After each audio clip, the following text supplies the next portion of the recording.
Хахон туризму дашсинады фарштатыл арзыртой Пятигорск Амбардамы Тауа Россия президенты Хашдбарджи Миновар Сагат Кавказа Юрий Чайка.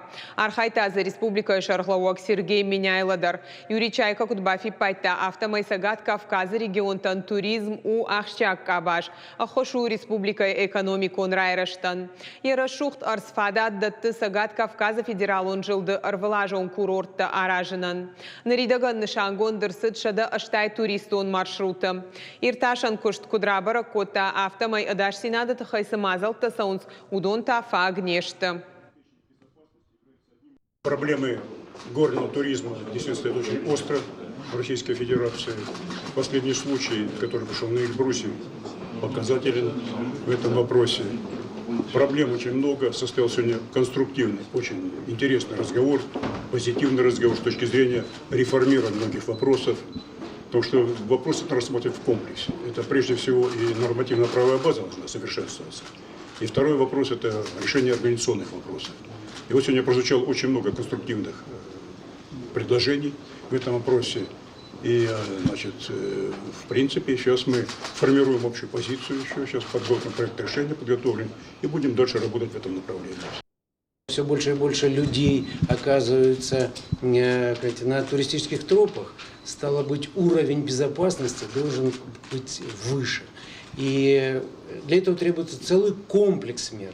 И сегодняшнее совещание, мне кажется, это как раз отличная стартовая площадка для того, чтобы пересмотреть существующее положение и продвинуться вперед в плане безопасности.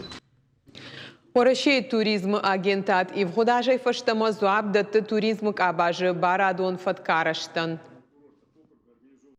Мы уже в этом году приняли и обеспечили принятие нескольких очень важных законов.